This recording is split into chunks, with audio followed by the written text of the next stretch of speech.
Welcome to A Slob Comes Clean, the podcast. I am Dana K. White. I share my personal deslobification process. As I figure out ways to keep my own home under control, I share the truth about cleaning and organizing strategies that actually work in real life for real people who don't love cleaning and organizing. Thanks for joining me today. This is podcast number 442, and I think I'm going to call it How to Be a Maximalist. How to be a maximalist. Yeah.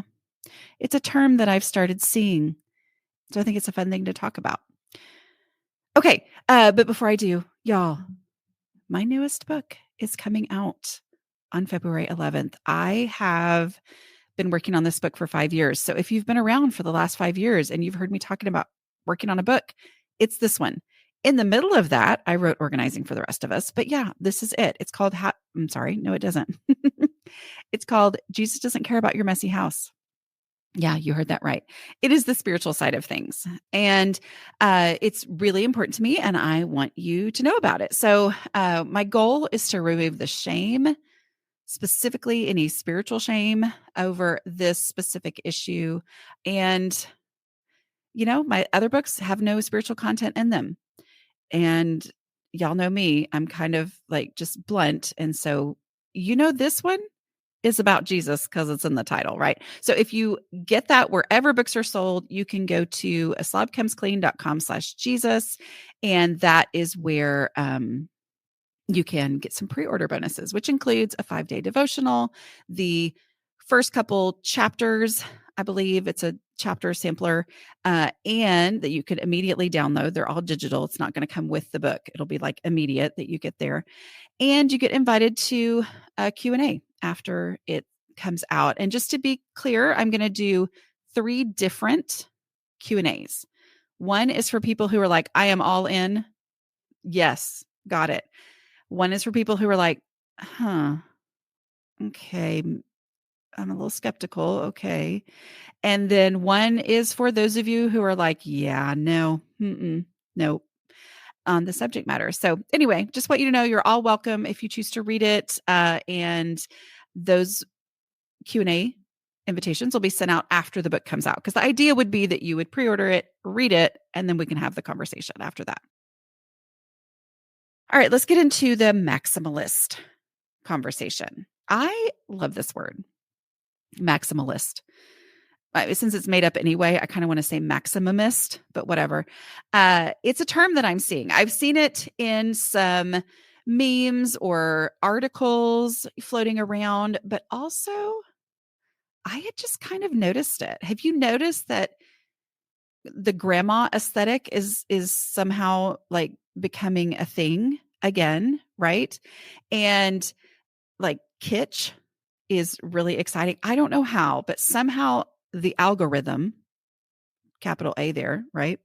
The algorithm has decided that I like to see thrift store trips. I don't know if everybody sees thrift store trips, which is a hard thing to say, but I have been seeing a lot. And so people will go into thrift stores and just say, hey, isn't this adorable? This little trinket, this whatever, that is a lot of the same stuff that I have decluttered over the years. So I don't know if everybody's getting those or if it's just me. And I'm sure it's me because then I watch them and all that. But it's a lot of this stuff that at one point was considered by whoever gets to say it out loud, oh, that stuff is not in style anymore.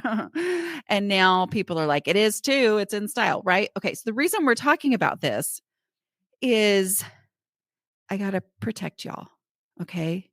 Because I know the excitement that some of y'all are feeling when you hear or see or get the vibe that maximalism or maximalism is the trend now, right? It's possible that some of you listening are thinking, whew, I waited out minimalism and now my time has come because I am ready to be a maximalist. So we're going to talk about how to be a maximalist. Okay. I just want to be clear.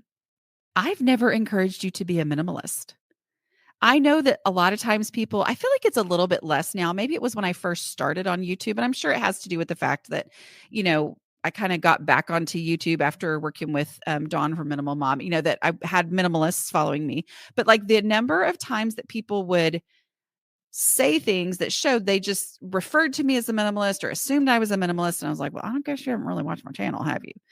I guess you haven't really read my books or anything, because I am not a minimalist. And I think minimalism is awesome if it helps you.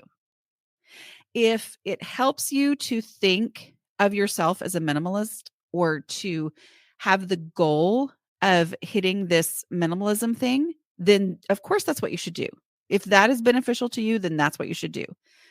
I do always say that because there are a lot of people like me who are all or nothing kind of girls. We're 808s here.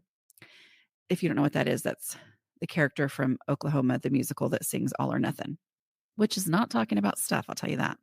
Anyway, we tend to be all or nothing, right? Like, so my experience with minimalism, and not like some official big experience, but in my experience, I would have a lot of times where I would be laying in my bed at night thinking about how much I couldn't stand my, mess and my messy house. And I would think, okay, I've finally made the decision that I needed to make. Okay, this is it.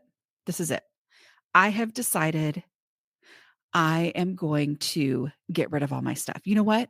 I don't need it. I don't. And I would talk myself through that. And I would have this big internal conversation, sometimes out loud. Sorry, Bob. But I would have this big moment of, this is it. I'm going to change. I'm going to get rid of all my stuff, and I'm just going to have the bare minimum. And then I would take that energy and I would go stand in front of a messy space, which was all of the spaces in my house, right? And I would think, okay, I'm just going to do it. I'm going to get rid of everything but the absolute essentials. And then I'd be like, oh, and I can't get rid of that. Well, but I love that. And I would just shut down and I wouldn't do anything because I was trying to swing so extreme on the, I don't like my house completely out of control. So what's the answer? It's the complete and total opposite. You know what the answer is? Better, less, throw away the trash. Start with the trash. I mean, like, that's the reason I've never pushed minimalism. It is incredibly helpful for some of y'all. And the thing is, the reason that I work well with minimalists is that to be a minimalist, you have to declutter. And what I do is teach people how to declutter, right? But I have never pushed that term. And also, I think that swinging from minimalism to maximalism, I am not saying that people are no longer minimalists, okay? Like, there's a lot of people who are going to forever be minimalists.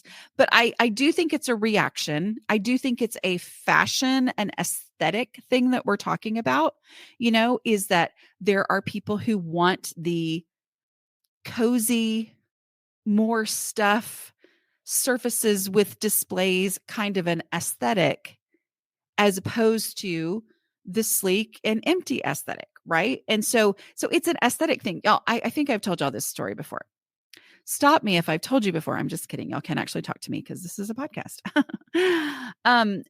I remember when I sold Tupperware. I've talked about that, right? I sold Tupperware. I graduated in December from college and didn't start teaching until the next, I guess I started in July. So for 6 months, I was substitute teaching, and I had a friend who was out of college and married, and she had started selling Tupperware my last semester in college. And I had a Tupperware party with her and all my college friends, because that is me. That's me. I just thought it was a hoot to have a Tupperware party. And I was like, this sounds so fun. And so I became a Tupperware lady the month that I was not month. I became a Tupperware lady after I graduated from college. Right. And I remember the lady who, I looked up because I, went to college out of state. And so then I came home and I looked up a Tupperware person. I was like, I just called her and said, I want to sell Tupperware. And I don't think she usually had people. She usually had to convince people to sell Tupperware, not, just somebody calling her saying they wanted to sell. Anyway, I loved leading the parties. I loved being at the front and being cute and funny. I thought I was cute, at least. I knew I was funny, but making people laugh on, selling the stuff. And I had so much fun, except I didn't like the actual like salesy part of it. So it was very, and then I got to where I felt like every time I called anybody about anything, they thought I was trying to get them, they assumed that I was going to try to get them to have a Tupperware party. And so then I felt like they didn't want me to call them. And so then that rejection I couldn't handle. Right. So that's when I quit. But I remember the first, I think it was like my intro party or whatever, where this person who was my person above me was like teaching me how to do the thing. And she had it. And she said, talking about Pantone, I think that is Pantone colors and what the Pantone colors were for that year. And they were these bright jewel tones, like, your blues and your oranges and, anyway, all these bright colors that were, and I remember so specifically because I thought, what? Because those were not the colors that had been popular. It was like a complete departure from, this would have been the very beginning of 97. Some of y'all know this stuff. I don't. But I don't remember what the colors were that were popular before that. But this was a huge difference in what's popular, right? And I don't know how all that works. I don't know who gets to decide that. But the reality is things go in and out of fashion. And the minimalist and maximalist thing, it's an aesthetic is what we're talking about here. Okay. Now, minimalists, do not get mad at me. I do know minimalism is a lifestyle designed to make your life better. But what we're talking, or make your life easier to handle and not have to manage stuff. I get that. I'm not saying that. I'm just saying what we're talking about today in this context is the aesthetic of maximalism and minimalism. Okay. Bell bottoms come back in and out of style. I mean, I remember, I was born in 74. I remember being horrified in what, mid 80s or something about bell bottoms, like bell bottoms. Oh my goodness. And then I remember when they came back and I was like, I didn't think that would ever come back because we were just so against bell bottoms. Like, who would ever wear that? And they came back. And then I remember when skinny jeans came back. I've remembered multiple times skinny jeans have come in. Like, I specifically remember the first time I saw somebody wear capris and I was like, what is she wearing? And then it becomes the norm. And then the thing that's not capris becomes strange, And so all these things come in and out of style because I'm 50, y'all. I'm 50 years old. And so I've seen a thing or two in my life, right? So this is, it's a trend, right? So here's the deal. I just want you to know that whatever the trends are, whether it's minimalism or maximalism, whether it's flowers or geometric shapes. Please don't ever let that come back in. Anyway, whatever it is, the strategies and the principles that you've been learning here on the A Slob Comes Clean podcast and in Decluttering at the Speed of Life, my book, they all still apply. Like, nothing changes in what you've learned about decluttering if you go from a minimalist aesthetic to a maximalist aesthetic, because it's never been about the aesthetics. One of my favorite words is aesthetics. So I'm going to keep on using the word aesthetics. I sure hope it's okay for me to keep saying aesthetics, which means the look of things, right? Okay. So maximalism, just like minimalism, can go too far and can be overwhelming. Maximalism can go, obviously, too far and can be overwhelming, right?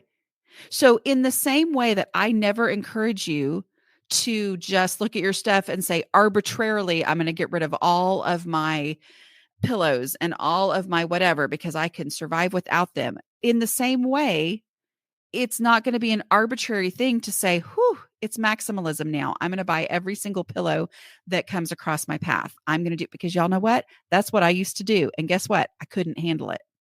My house was out of control. I was not okay with it because of that, right? Because that is how I lived. I just gathered. So it's not the aesthetics. The issue is your clutter threshold. So whether you prefer the minimalist or the maximalist, Even if you go for maximalist, the defining thing is your clutter threshold. Your clutter threshold is the amount of stuff that you can easily keep under control. It's whatever the stuff we're talking about, whether it's pillows or books or, oh, I said books, ooh, or bottles of ketchup or tea kettles or plates or knives or whatever, or pictures on the whatever you can keep under control. That's your clutter threshold. The only way to find your clutter threshold is to declutter. That hasn't changed. If your house is consistently getting out of control, then you have more stuff than you can handle. The fact that clutter is defined by me, because I wrote the books, as the amount of stuff, or clutter is anything that consistently gets out of control, that stays the same. Because the maximalist aesthetic is not talking about piles, right? And that's the problem, is when I was bringing all these things into my home because I liked them, they were cozy, they were cute, all that, they were mismatchy and fun, and I could just picture what they were going to look like. The reality was they didn't look like that in my house. The thing that I had envisioned as I was bringing these things in was not what happened in my house. It was consistently out of control. I brought in so much stuff that it was more than I could handle. Okay. And this is a good time to talk about too. Clutter is anything that consistently gets out of control in your home. Your clutter threshold is the amount of stuff that you can handle. That means if you go into someone's house and their house has a collection of clown figurines covering every surface, that is not necessarily clutter. If they can handle having clown figurines on every surface and they are not toppling over, they're not keeping them from being able to cook dinner in their house and sit on their couch with a friend, all these things. If they can do all of that, even if you don't like the amount of stuff, it's not clutter unless it's consistently out of control.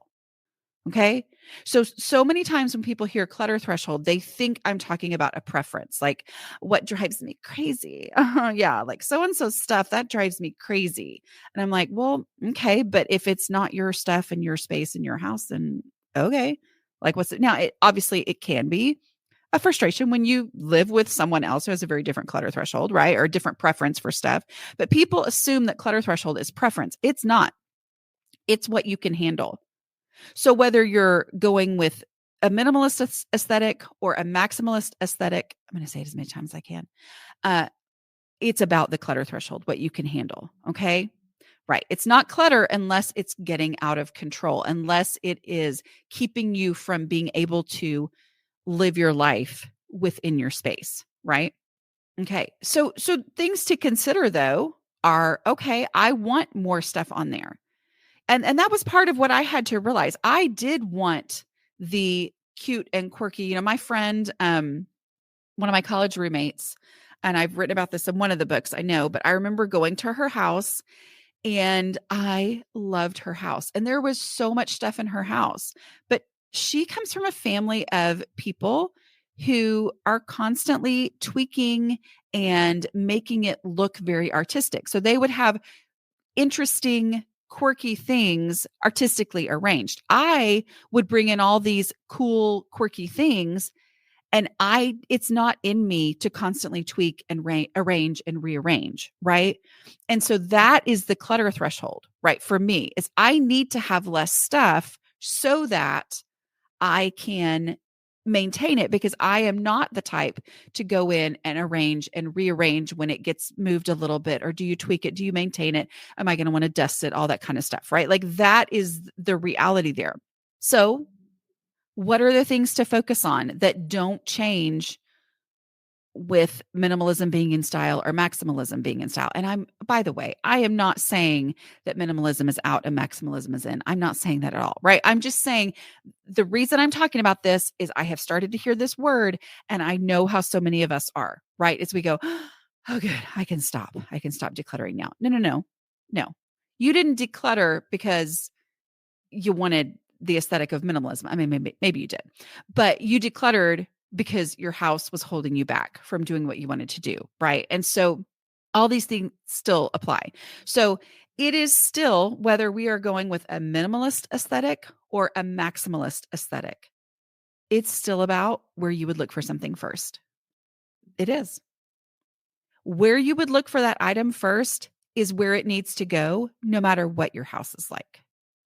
No matter what your aesthetic, no matter whether you have a cozy grandma couch or you have a sleek IKEA couch, right? Like that has nothing to do with whether or not you should put things in the place where you would look for it first. Because the place where you would look for it first gives you a place to have it as its home and means that you're going to find it in the first place where you look for it, which is always the goal, no matter what your aesthetic, right? It is still about starting with trash. Whether you have a minimalist aesthetic or a maximalist aesthetic, whatever you prefer, a maximalist home still doesn't need to have trash in it, right? Like the trash needs to go, because when I'm talking about trash, I'm talking about actual, real, not stuff we're deciding is trash because we're a minimalist. No, I'm talking about actual trash, right? And so it doesn't mean, okay, good, I don't have to do anything anymore, because that's when the trash builds up, right? And so if we go with, we're still going to start with trash. And maybe we don't get it down to the complete bare surface because you are going with more of a cozy stuff covering it surface, but stuff covering it does not mean trash, right? It is still about donations, because donations were always obvious donations that all it took was a moment of focus to make you realize, I don't want this in my house. Maximalism is still about only having what you can handle, what you really want in your house, what actually has a place. And so obvious things that are like donatable, obviously this can go. It still needs to go whether you're minimalist or you're maximalist, right? It's still about doing the easy stuff first. It is. That is still the most effective way to get anything done, especially to get anything done in your house, in your home, is to do the easy stuff first. Here's another one. Whether minimalist or maximalist, it's still about taking it there now. It never had anything to do with whether minimalism was your goal to take it there now. Taking it there now prevents me from having piles of things that are not supposed to be in this space in this space. It prevents me from having surfaces that are not even the place that I'm decluttering now covered in clutter. The piles of things in the hallway, the piles of things on the floor, on the dining room table, on the counter, all of that. It's still about taking it there now so that I don't create a bigger mess, because a mess is a mess is a mess, no matter what your aesthetic, right? So taking it there now works for either situation. I don't get to say, oh, good, I don't have to do that anymore because I'm a maximalist. No. If you wouldn't look for it first here, then it needs to go to the place where you would look for it first. Go take it there now. And then you're done with that item. And that is probably even, well, it's always, but it's probably even more important with the maximalism, because if you do have more things on display, it is easier for a thing set aside temporarily, to not be noticed and to just kind of attract more stuff and more stuff and more stuff, right? Like the reason we take it there now is if we set it aside in a pile, it's a pile. Piles attract more things on the pile. So if it's already stuff and it was artistically arranged, but now it's stuff plus, an empty Kleenex box that I set aside because I was going to throw it away later, or it's stuff plus a fishing reel, which is the part without the rod, right? But a fishing reel that I was going to take out to the fishing stuff at the garage, and I'm just going to set it there for right now because it has more stuff on there, artistically arranged. Then if I'm not, consciously focused on this space, the fishing reel and blah, blah, and it turns into a pile of stuff, right? So it's even more important to do the take it there now, although it's always important, right? It's still about embracing the reality of the space where I would look for it first. If I get to that space and there's no room for it, maximalism doesn't mean, okay, well, now I don't have to worry about my drawers closing anymore. Now I can just put stuff on top of the drawer and not actually close the drawer. That's not maximalism. Okay. Maximalism might be that, you know what? I do want more cozy sweaters than just the one or two that I had gotten it down to as a minimalist. Okay. But the drawer still needs to close. Right. So if I get there and there's no space for this item that I say I would look for here first, I have to make a decision. Does this item really deserve to be in my home? Or is there something I'm willing to get rid of in order to create the space? So it's still the same concept, because that's what we do. If you take something to the place where you would look for it first and there's stuff there and it's its own mess and there's no room, then you remove something, ideally trash, which doesn't need to be in a minimalist home or a maximalist home, or an obvious donation, which doesn't need to be in a minimalist home or a maximalist home. I'm going to remove that in order to create the space. So it's still the same thing. I got to face the reality of that space, even though the aesthetic may be different than it was before. Okay. It's still about one in, one outing if there isn't enough room for something, right? It's still about, if I get a new pair of shoes because my old ones were too old for me to wear anymore, then I need to get rid of the ones that I'm not going to wear anymore, right? Like, because I replaced them. If I have used the shoe storage space and I get a new pair of shoes, I still have to one in, one out. I still have to create space for that new pair of shoes by getting rid of an old pair of shoes or something else that's the size of that new pair of shoes, right? It's still about my drawers needing to close. It's still about the container. It's possible that with a minimalist aesthetic, you liked having 4 books and then the rest of it open space. Great. But if you're like, oh, I'm going to go with the maximalist aesthetic, the tendency for someone like me is, I'm going to buy somebody is selling a full set on Facebook. Look at all those beautiful. Okay, I'm going to buy all those. There's somebody else buying them too. I'm going to buy all those. Oh my goodness. My mom said she wanted to give me all. Okay. And then, hey, friends, if you have any really pretty books, blah, blah, blah, because I'm going for the maximalist aesthetic. And then all those books end up at your house because, you do it all at once, because that was me. I bring all those books in and they don't fit on the shelf.